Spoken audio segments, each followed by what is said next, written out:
Warangal Kakatiya medical కాలేజీలో ragging కలకలం రేపింది. ఎంబీబీఎస్ 2వ సంవత్సరం చదువుతున్న విద్యార్థులను సీనియర్లు హాస్టల్ పైకి పిలిపించి ర్యాగింగ్ కు పాల్పడ్డారు. గోడ కుర్చీ వేయించి అర్ధనగ్నంగా మోకాళ్లపై కూర్చోబెట్టి ర్యాగింగ్ చేశారు. గత నెల 29న బాయ్స్ హాస్టల్లో ఈ ఘటన జరిగింది. ర్యాగింగ్ పై మెడికల్ కౌన్సిల్తో సహా సంబంధిత శాఖ అధికారులకు ఫిర్యాదు చేశారు జూనియర్లు. అధికారుల విచారణలో ర్యాగింగ్ జరిగినట్లు తేలడంతో ఎంబీబీఎస్ 3rd ఇయర్ చదువుతున్న 7 విద్యార్థులను 6 నెలలు సస్పెండ్ చేస్తూ కోర్సు పూర్తయ్యే వరకు హాస్టల్లో ఉండటానికి వీల్లేదని ఆదేశాలు జారీ చేశారు కేఎంసీ ప్రిన్సిపల్ డాక్టర్ సంధ్యారాణి. రైటిక వరంగల్లో ర్యాగింగ్ కలకలంపై మరిన్ని డీటెయిల్స్ కృష్ణమోహన్ అందిస్తారు. కృష్ణమోహన్, కాకతీయ మెడికల్ కాలేజీలో ర్యాగింగ్ భూతం అయితే ఎన్ని ప్రయత్నాలు అధికారులు చేస్తున్నా అది జడలు విప్పుతుంది అని చెప్పచ్చు. ర్యాగింగ్ సంబంధించిన దాంట్లో కూడా జూనియర్ విద్యార్థులు ఇబ్బందులు పడుతున్న సంఘటనలు వరుసగా చోటు చేసుకుంటున్నాయి. ఇప్పుడు కూడా అలాంటి సంఘటన జరిగింది. అయితే గతంలో చూస్తే ఫస్ట్ ఇయర్ సంబంధించినటువంటి స్టూడెంట్స్ కావచ్చు లేదా ఫ్రెషర్స్ డే వరకు కూడా ఇలాంటి సంఘటనలు జరిగాయి. కానీ ఇప్పుడు చూస్తే అది మరింత విస్తృతం అయిపోయిందని చెప్పచ్చు. సెకండ్ ఇయర్ విద్యార్థులు కూడా ర్యాగింగ్కు ఇబ్బందులు పడే పరిస్థితులు కనిపిస్తున్నాయి. ఈ నేపథ్యంలోనే 3rd ఇయర్కి సంబంధించినటువంటి ఎంబీబీఎస్ విద్యార్థులు సెకండ్ ఇయర్ ఎంబీబీఎస్ విద్యార్థులను ర్యాగింగ్ చేయడం, దాన్ని నేషనల్ ర్యాగింగ్ కౌన్సిల్కి కూడా ఫిర్యాదు చేయడం, తల్లిదండ్రులకు ఇన్ఫర్మేషన్ ఇవ్వడం, తర్వాత పోలీస్ కమిషనర్తో పాటు ఇతర అధికారులకు ఇన్ఫర్మేషన్ ఇవ్వడంతో కాకతీయ మెడికల్ కాలేజీ యాజమాన్యం అధికారులు కూడా స్పందించారు. ఈ నేపథ్యంలోనే 7 విద్యార్థులపైన చర్యలు తీసుకున్నారు. వాళ్ళపైన 6 నెలల పాటు క్లాసులకు వేటు వేశారు. అదేవిధంగా కోర్సు పూర్తయ్యే వరకు కూడా వాళ్ళకు హాస్టల్ వసతిని నిలుపుదల చేశారు. ప్రస్తుతం అయితే కాకతీయ మెడికల్ కాలేజీలో ఈ సంఘటనలు వరుస సంఘటనలు మాత్రం సంచలనం కలిగిస్తున్నాయని చెప్పచ్చు. ప్రస్తుతం వాళ్ళందరి మీద కూడా పోలీస్ కేసు కూడా నమోదైంది. యాంటీ ర్యాగింగ్ చట్టంలోని 4(1) అదేవిధంగా 4(3) సెక్షన్లు, తర్వాత బిఎన్ఎస్ సెక్షన్లోని 189, 126/2, అదేవిధంగా 127(2), ఆర్డబ్ల్యూ 190 సెక్షన్ల కింద కూడా ఈ 7 విద్యార్థులపైన కూడా కేసు నమోదైందని చెప్పచ్చు. వీళ్ళకి సంబంధించినటువంటి ఓవైపు పోలీసుల విచారణ జరుగుతుంది. మరోవైపు నిన్న యాంటీ ర్యాగింగ్ కమిటీకి సంబంధించినటువంటి సమావేశం కూడా నిర్వహించారు. విద్యార్థుల నుంచి వచ్చినటువంటి ఫిర్యాదు కావచ్చు, నేషనల్ ర్యాగింగ్ కౌన్సిల్ వచ్చినటువంటి ఫిర్యాదు నేపథ్యంలో వాళ్ళు ఇచ్చినటువంటి సూచనల నేపథ్యంలో దీని అంతటి మీద కూడా విచారణ జరిపారు. జూనియర్ విద్యార్థుల నుంచి కూడా ఫీడ్బ్యాక్ తీసుకున్నారు. ఆ నేపథ్యంలోనే 7 విద్యార్థులపైన కేఎంసీ ప్రిన్సిపల్ సంధ్యారాణి చర్యలు తీసుకున్నారని చెప్పచ్చు. ప్రస్తుతం యాంటీ ర్యాగింగ్ సంబంధించి కూడా కాకతీయ మెడికల్ కాలేజీలో అనేక సార్లు కార్యక్రమాలు నిర్వహించారు. ర్యాగింగ్ పాల్పడవద్దు చెప్తూ వచ్చారు. తర్వాత ర్యాగింగ్ పాల్పడితే కూడా చర్యలు తీసుకుంటాము అనే దానికి సంబంధించినటువంటిది చెప్తూ వచ్చారు. కానీ ప్రస్తుతం అలాంటి సంఘటనలు అయితే ఇంకా తరచూ జరుగుతూనే ఉన్నాయి. కొన్ని మాత్రమే బయటికి వస్తున్నాయి. అది కూడా శృతి మించిన తర్వాత తట్టుకోలేని స్థితిలో విద్యార్థులు తల్లిదండ్రులకు కావచ్చు, తర్వాత యాంటీ ర్యాగింగ్ సంబంధించినటువంటి కౌన్సిలింగ్ కావచ్చు, వాటి ఫిర్యాదు చేసినప్పుడు మాత్రమే ఇలాంటి కొన్ని చర్యలు చేపడుతున్నారు అనేది మనకు చాలా స్పష్టంగా కనిపిస్తుందని చెప్పచ్చు.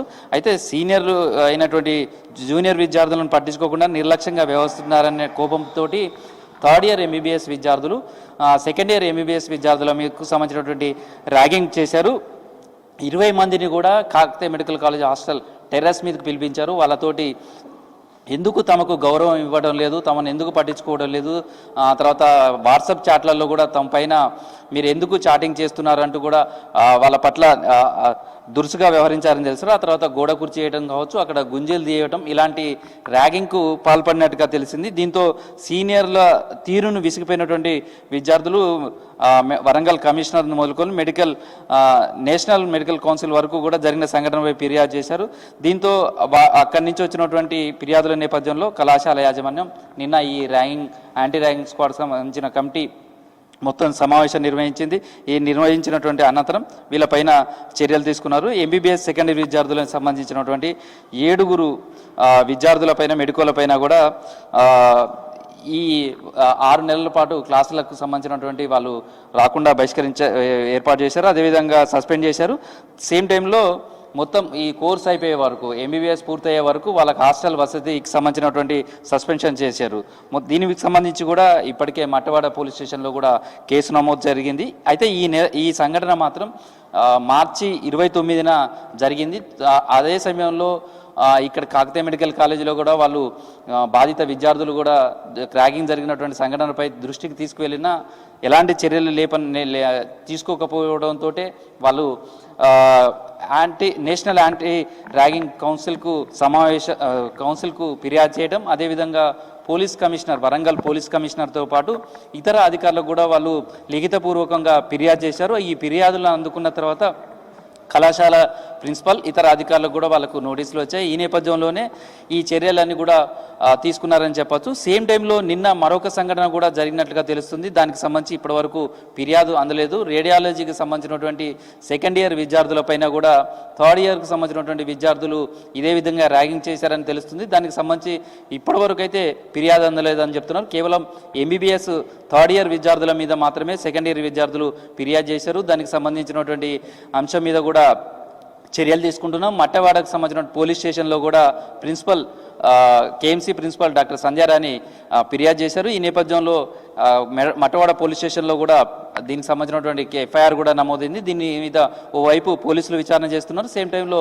కాకతీయ మెడికల్ కళాశాల అధికారులు కూడా ర్యాగింగ్ పాల్పడిన అటువంటి 7 విద్యార్థులపైన కూడా చర్యలు తీసుకున్నారని చెప్పొచ్చు. రేడియాలజీ విభాగం సంబంధించినటువంటి స్టూడెంట్స్ ర్యాగింగ్ సంబంధించి మాత్రం ఇంకా ఫిర్యాదు అందలేదు. ఆ ఫిర్యాదు అందితే కనుక దానికి సంబంధించి కూడా చర్యలు తీసుకుంటామని చెప్తున్నారు. మొత్తంగా కాకతీయ మెడికల్ కాలేజీకి సంబంధించినటువంటి దగ్గర అనేక సంఘటనలు, ఇట్లాంటి ర్యాగింగ్ సంఘటనలు తరచూ జరుగుతున్నాయి. చాలా వరకు కూడా అవి శృతి మించి తీవ్ర స్థాయిలో అయినప్పుడు మాత్రమే ఆ విద్యార్థులు తమ తల్లిదండ్రులకు కావచ్చు లేదా అధికారులకు ఫిర్యాదు చేసే ప్రయత్నం చేస్తున్నారు అనేది స్పష్టంగా తెలుస్తుంది. అయితే గతంలో ర్యాగింగ్ సంబంధించి కనుక మనం చూస్తే కేవలం ఫస్ట్ ఇయర్ విద్యార్థులు మాత్రమే బాధితులుగా ఉండేవాళ్ళు. ప్రెషర్ ముందు వరకు ఇట్లాంటి సంఘటనలు జరిగాయి, కానీ అది మరింత విస్తృతం అయిపోయింది. సెకండ్ ఇయర్ విద్యార్థులు, థర్డ్ ఇయర్ విద్యార్థులు కూడా ర్యాగింగ్కు బలవుతున్నారనే సంఘటనలు అయితే ఇప్పుడు స్పష్టం చేస్తున్నాయని చెప్పొచ్చు. ప్రస్తుతం ఈ సంఘటన నేపథ్యంలో కాకతీయ మెడికల్ కాలేజీలో ర్యాగింగ్ సంబంధించినటువంటి జరిగిన సంఘటనల మీద కూడా అధికారులు అయితే అప్రమత్తమయ్యారు. మొత్తం ఏ స్థాయిలో ఈ ర్యాగింగ్ జరుగుతుంది, ర్యాగింగ్ జరగకుండా తీసుకోవాల్సిన చర్యలు, ర్యాగింగ్ కనుక జరిపితే ఏ విధమైనటువంటి పనిష్మెంట్ ఉంటుంది అనే దాని మీద సంబంధించి కూడా మరింత విస్తృతంగా అవగాహన కల్పించే ప్రయత్నాలు కూడా చేస్తున్నారు. ప్రస్తుతం అయితే 7 విద్యార్థుల మీద అయితే Kakatiya medical college principal doctor Sandhyarani చర్యలు తీసుకున్నారని చెప్పొచ్చు.